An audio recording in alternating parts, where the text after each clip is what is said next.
नैनीताला जी, नाना पटोले जी, press के हमारे मित्रों, आप सबका यहां बहुत बहुत स्वागत। नमस्कार।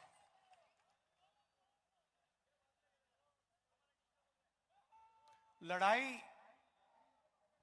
विचारधारा की लड़ाई है। एक तरफ बीजेपी, आरएसएस और दूसरी तरफ इंडिया गठबंधन। एक तरफ अंबेडकर जी का संविधान, एकता, समानता, मोहब्बत, रिस्पेक्ट, छुपकर बीजेपी के लोग, आरएसएस के लोग इस संविधान को खत्म करना चाहते हैं। सामने से नहीं कह सकते हैं। सामने से कहेंगे तो नतीजा उनको मालूम है। पूरा का पूरा देश उनके सामने खड़ा हो जाएगा। इसलिए वो सामने से नहीं कहते हैं, छुपकर संविधान को कमजोर करते हैं।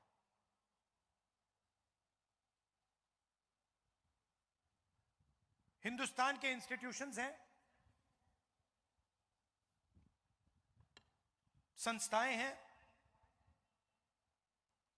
ब्यूरोक्रेसी है, शिक्षा का सिस्टम है, स्वास्थ्य का सिस्टम है। संविधान में कहीं नहीं लिखा कि एक पार्टी को, एक विचारधारा को इंडिया गठबंधन कभी नहीं करता है। आप देखिए, आज देश में यूनिवर्सिटीज के वाइस चांसलर्स की लिस्ट निकाली है।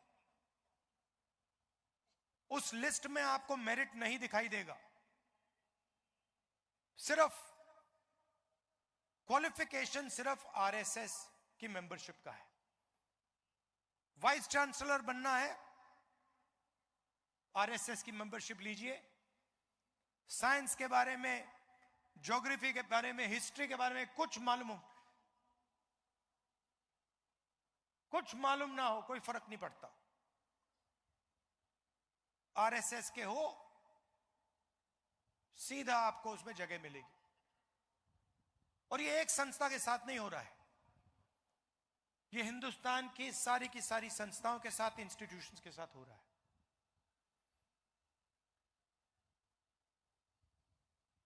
इलेक्शन कमीशन पर दबाव डालते हैं, CBI, ED, income tax department का इस्तेमाल कर सरकार गिराते हैं। आप याद रखिए कि पिछली महाराष्ट्र की सरकार, आपकी सरकार, हमारी सरकार थी, इंडिया गठबंधन की सरकार थी।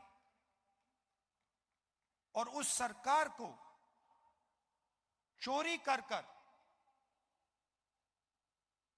पैसा देकर हटाया गया था। क्यों? क्योंकि वो 2-3 अरबपतियों की मदद करना चाहते हैं। आप जानते हो, मुंबई जानता है, महाराष्ट्र जानता है कि धारावी की जमीन, 1 लाख करोड़ रुपए की जमीन, आपकी जमीन, गरीबों की जमीन, आपके आंखों के सामने आपसे छीनी जा रही है। पूरी दुनिया जानती है। 1 लाख करोड़ रुपए की जमीन आपकी आंखों के सामने, दुनिया की आंखों के सामने 1 अरबपति को दी जा रही है। आपके जो प्रोजेक्ट्स थे, चाहे वो एप्पल आईफोन की फैक्ट्री हो, चाहे वो हवाई जहाज बोइंग का यूनिट हो, आपसे छीनकर दूसरे प्रदेशों में चले जा रहे हैं। 5 लाख युवाओं को रोजगार मिलता है इन प्रोजेक्ट से। सारे के सारे आपसे छीनकर गुजरात की ओर चले गए। Semiconductor plant, iPhone manufacturing plant, GAIL petrochemical project, Tata Airbus project, ये सारे के सारे जो आपके थे, जिससे आपके युवाओं को फायदा मिलना चाहिए था, रोजगार मिलना चाहिए था, ये एक के बाद एक आपसे छीन लिए गए। आपकी जमीन छीनी जा रही है। 1 लाख करोड़ रुपए की जमीन छीनी जा रही है। आपके प्रोजेक्ट्स छीने जा रहे हैं। यह है बीजेपी की सरकार। आपको कहते हैं कि आपको हम पैसा देंगे, महिलाओं को पैसा देंगे, मगर हमने आंकड़े निकाले। बीजेपी की सरकार में आपके साथ क्या किया जा रहा है? महंगाई बढ़ी है, पेट्रोल डीजल के दाम बढ़े हैं, गैस सिलेंडर के दाम बढ़े हैं। इनको अगर आप जोड़ें तो बीजेपी की सरकार हर साल महाराष्ट्र के हर परिवार से 90,000 रुपए छीनती है। आपके जेब में से निकालते हैं और सीधा अदानी, अंबानी ऐसे लोगों की जेब में डालते हैं, और फिर आपसे कहते हैं हम आपको महिलाओं को 1,000 रुपए देंगे, 1,500 रुपए देंगे। मगर इनकी नियत गलत है। काम ये सिर्फ उन लोगों का करते हैं।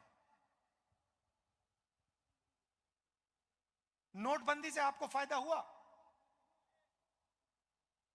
जीएसटी से आपको फायदा हुआ? किसान के जो कानून बना उससे आपको फायदा हुआ? ये जो आपके प्रोजेक्ट्स हैं, जो ये आपसे छीने गए, इससे आपको फायदा हुआ क्या? आप रोजगार नहीं चाहते हो, आप सिर्फ महंगाई चाहते हो, आप बेरोजगारी चाहते हो क्या? हिंदुस्तान में सबसे ज्यादा बेरोजगारी आज है। किसी स्टेट में चले जाइए, महाराष्ट्र छोड़िए, किसी भी स्टेट में चले जाइए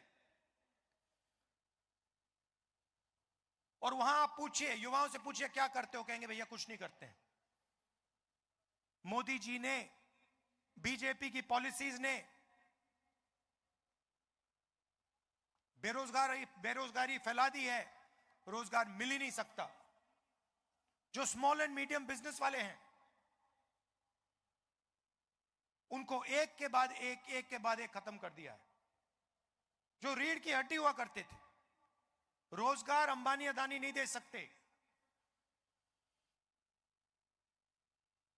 अदानी धारावी की जमीन छीन सकता है आपसे, मगर रोजगार नहीं दे सकता है। यह पूरा देश जानता है। रोजगार कौन देते हैं? स्मॉल मीडियम इंडस्ट्री वाले लोग, जो मैन्युफैक्चरिंग करते हैं, जो हाथ से काम करते हैं, ये लोग रोजगार देते हैं। और इन सब को बीजेपी के लोगों ने, इनकी सरकारों ने खत्म कर दिया है। नोटबंदी, जीएसटी, ये पॉलिसीज नहीं है, ये हथियार हैं। छोटे बिजनेस वालों को खत्म करने के, मारने के हथियार हैं। आप जीएसटी देते हो, जितनी जीएसटी हिंदुस्तान का सबसे गरीब व्यक्ति देता है, उतनी ही जीएसटी अदानी देता है। आप शर्ट खरीदोगे, उतना ही पैसा आपके जेब से जाएगा जितना अदानी के जेब से जाएगा। यह जीएसटी की सच्चाई है।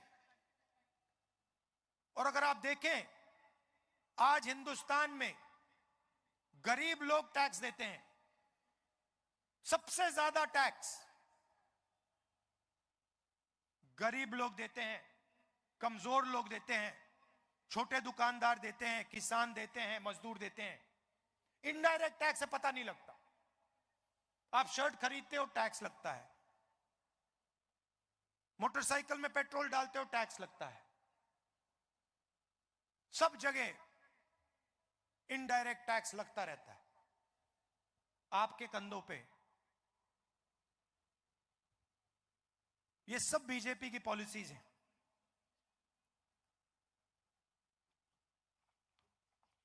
मैंने संविधान की बात की।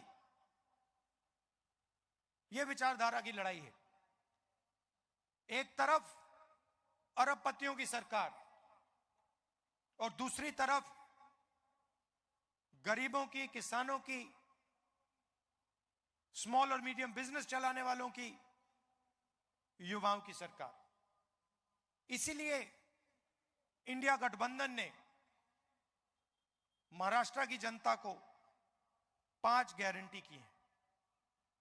और आज मुझे कहा गया है कि आपको मैं 5 गारंटीज में से पहली गारंटी के बारे में बताऊं। शरद पवार जी, उद्धव ठाकरे जी और खारगे जी आपको बाकी गारंटीज के बारे में बताएंगे, मगर मैं आपको महालक्ष्मी योजना 3,000 रुपए हर महिला के बैंक अकाउंट में हर महीने इंडिया गठबंधन की सरकार डालने जा रही है। हर महीने बैंक अकाउंट में महाराष्ट्र की महिलाओं को 3,000 रुपए सीधा खटाखट नजर जाएगा।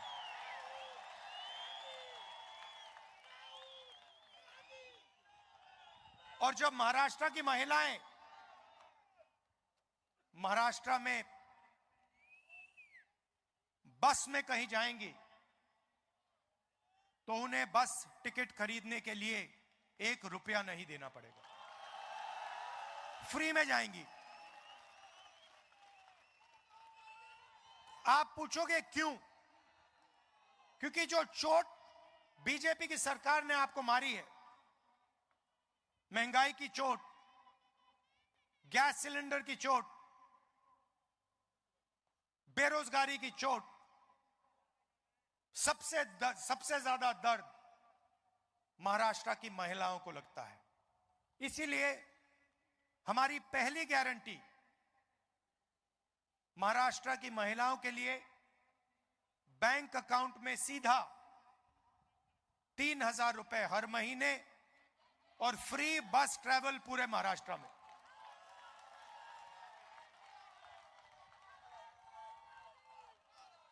जो बाकी गारंटीज हैं उनके बारे में शरद पवार जी, उद्धव ठाकरे जी और खारगे जी आपको बताएंगे।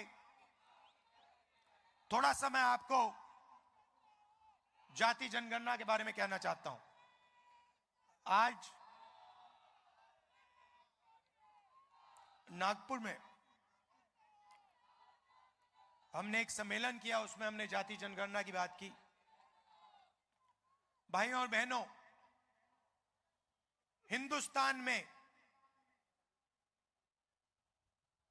15% दलित आबादी है, 8% आदिवासी हैं। मगर आज तक किसी को नहीं मालूम कि इस देश में पिछड़े वर्ग के कितने लोग हैं। कोई कहता है 50 हैं, कोई कहता है 55% हैं, कोई कहता है 60% है, किसी को नहीं मालूम। और जब हम देखते हैं, हिंदुस्तान की संस्थाओं को देखते हैं, मीडिया को देखते हैं, कॉर्पोरेट इंडिया को देखते हैं, जुडिशरी को देखते हैं, इन सब संस्थाओं में